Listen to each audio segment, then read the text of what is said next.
But we were recently talking about SEMA PRI stuff. Okay. And I'm curious how public you've ever been with your SEMA concern here. Well, you should look at for the industry. Are they concerned with the industry? It's hard to say because I haven't interviewed every single person. What I will say is that there's been a lot of things that have happened, and I know some people have been on the inside or now on the outside that make you think that maybe that's not what they're concerned with. It's a nonprofit. Let's start with that, right? Yeah. That has a paid board that are very handsomely paid. I think a couple of years ago, the president of SEMA was making $1 million a year. Don't quote me. I have to look it up. I wish you had somebody like Joe Rogan that could pull it up. Around there, very reasonable. It's some crazy amount of money, and okay, if you're running a representation of a bunch of companies, there's few presidents of these automotive manufacturers that make that much money. So you're representing these people, and you're in a different elite area of them. So yeah. I don't know. I'm sure they may have started that way or whatever, but there's a lot of money that's not being directed towards the cause, I guess you would say. My nonprofit, I have a nonprofit for dogs with degenerative myelopathy. I don't take money. I never want to take money. In my mind, if you're for a cause, you make a livable wage and that allows you to carry out your mission. And I think the type of wages that these board members are making is pretty astronomical, last I looked. Yeah, I would think anybody making that kind of money in the automotive industry somebody making that kind of paycheck is in the high upper tier of this industry. Yeah, for sure. And I mean, in all reality, more power to them, I guess. We're not members of any of that. We don't partake. We used to have a PRI booth. We don't anymore. It's a very expensive situation that when you see the misdirected funds. Another good example is if you look at PRI, they spent, the building looks like it cost $20 million. It was 2 or 3 years ago. And I've never seen a peep about it again. They had this big. They weren't quiet about that. They had a huge opening, grand opening party with catered in, and this is at the same time Brent from PFI Speed's getting sued, and they won't give him money for a lawyer. They're just they'll have a lawyer call them and tell them what lawyer to call, but that's the extent of it. And I'm man, if we really want to protect this industry, let's look at where this money's going, where we're trying to focus on. We should all be focused on that, because if not, it's just all gone. And it's a group of people that probably could all work from home. Yeah. That don't especially really during that building. time. I think it was literally during the work at home era. So it was really mind-boggling what was happening and transpiring. And the only justification I've ever seen for their existence is up in Michigan somewhere they have, or maybe in California, they have their emissions testing center. Yeah. Where they'll help companies kind of develop. Yeah, I think that's worthwhile. I haven't seen any success stories that I know of, but I've seen their facility photos. I'm definitely a critic, and I think there's a short way to get back on track, but it doesn't seem like the right people are taking the reins to get right back on track or to move in the right direction and all that. Maybe there's stuff I don't know. Maybe I'm uninformed. I don't spend my day researching their undertakings. But that's fair. When you go back to that, you're man, why haven't all these companies been invited to this facility to learn this, and that? I don't know. I know. I haven't been invited to anything. But there's a lot of bad nonprofits out there that are just a disguise for money. So even some of them that you think are good. So it's kind of all up to the consumer or whoever, the beneficiary or unbeneficiary to research. Look at how much the board's making. Are they taking trips to Hawaii to talk about business? That was one of the things the SEMA members used to do. Yeah. They might still, they might not. Go to Hawaii to discuss. I don't know. You got to meet for your convention, it's all part of it. Yeah.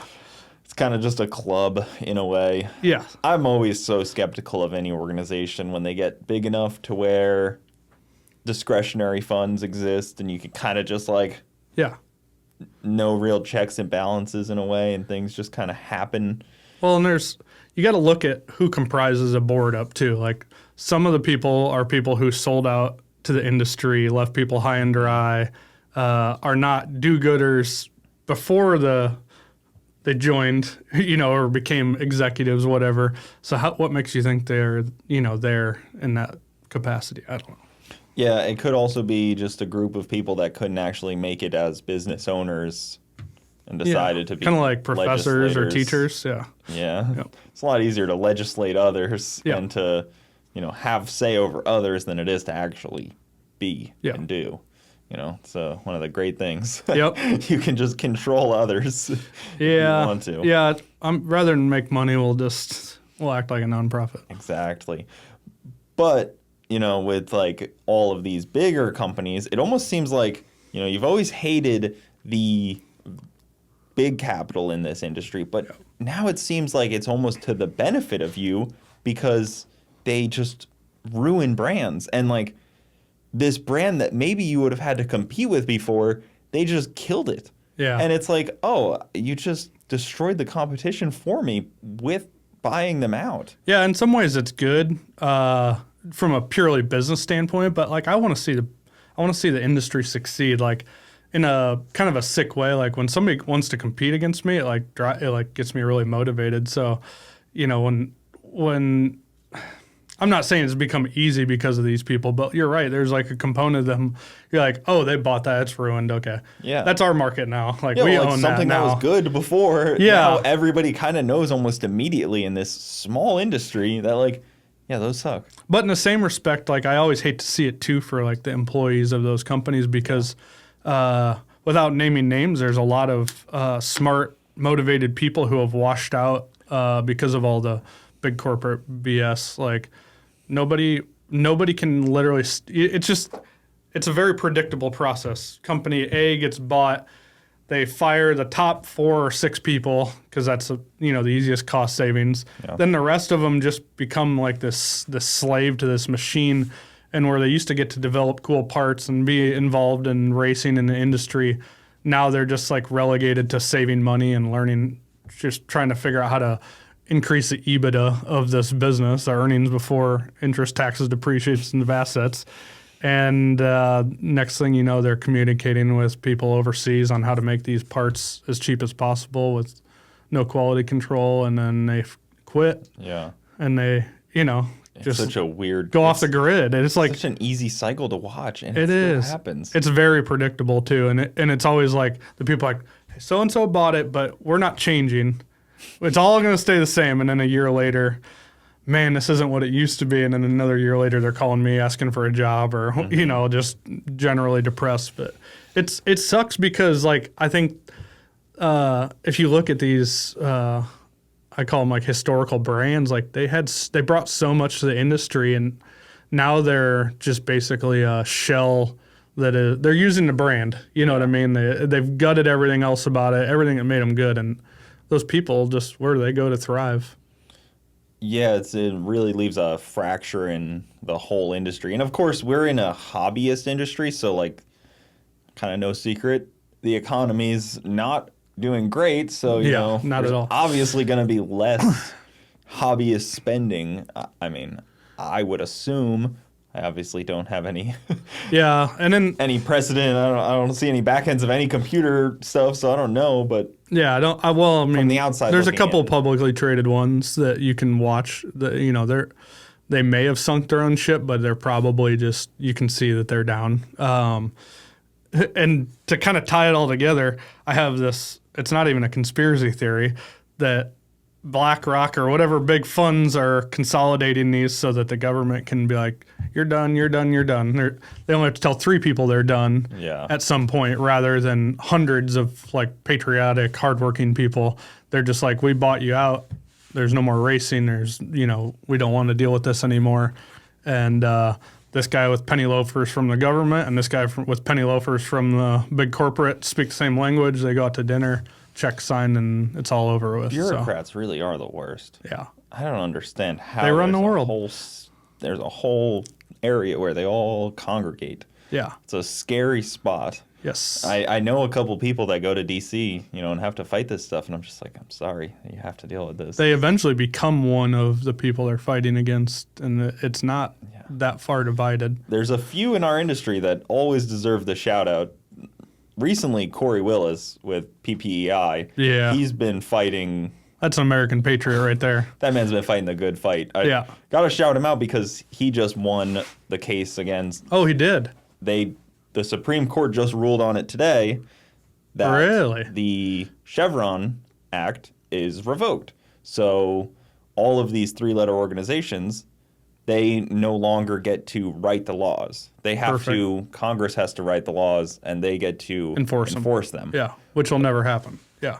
But yesterday, they ruled that they no longer get to be the judge in these cases. So the Supreme Court yesterday took away the SEC's and the EPA's ability to be the judges. And today they took away their ability to write the laws. Beautiful. So it's kind of just gutted the agencies pretty heavily. And huge shout out to Corey he spent millions. Yeah, I've watched that guy from afar, and I'm like, yeah, my hat's off to him because he just doesn't quit. Mm-hmm. He doesn't care what anybody thinks of him. He's... I think he's a guy that would go down in flames if he had to. Almost did, it seems like. And that's really cool. Yeah, so I wasn't even aware of that. It's a big win that just happened for the industry.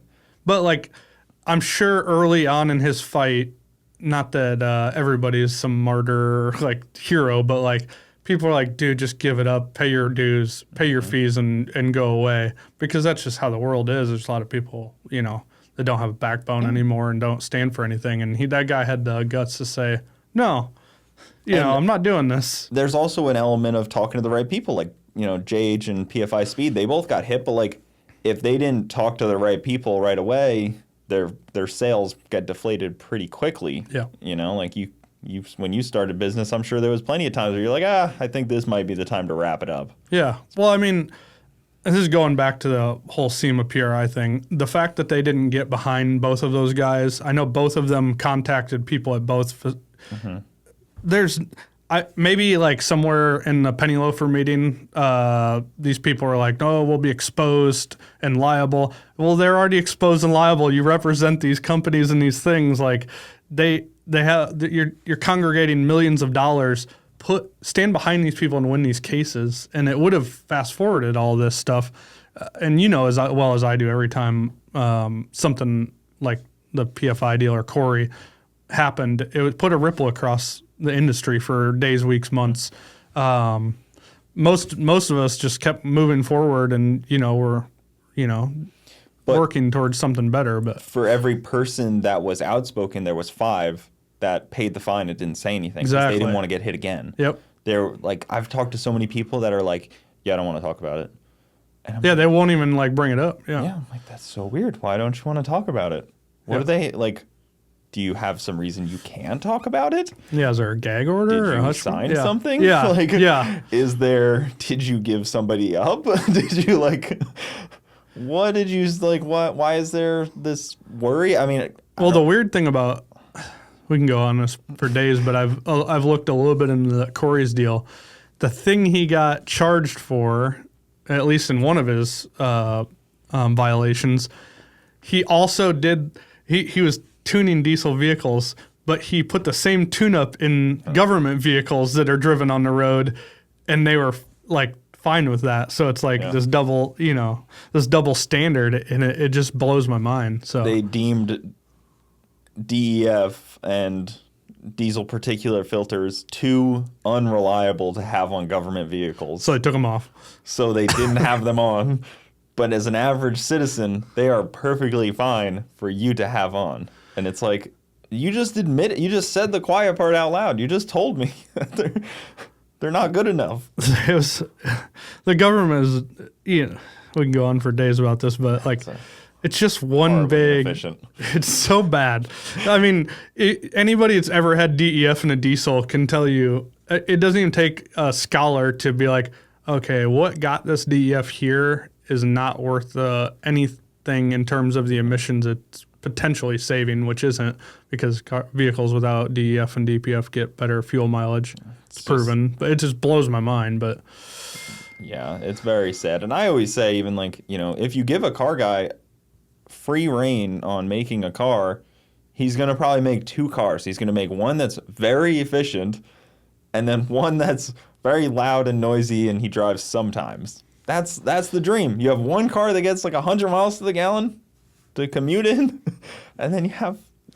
Well, just it's the natural progression. The natural progression of motorsports has made big improvements in efficiency of vehicles. Like, you learn a lot from the performance. Like, they're very closely related. It just one is made to go fast and one is made to save fuel mileage. That's what most people want. Yeah. Most consumers just want the most mile per gallon possible. Yeah. Not that I'm like Robin Hood for having 2,000 horsepower, but like, pretty cool. And not that I'm relaying that back to whoever, but it's like all that innovation comes together at some point. Guys, thank you for tuning in to the Bogetti Clips YouTube channel. For the full podcast, check us out on Bogetti Studios YouTube and all your audio platforms.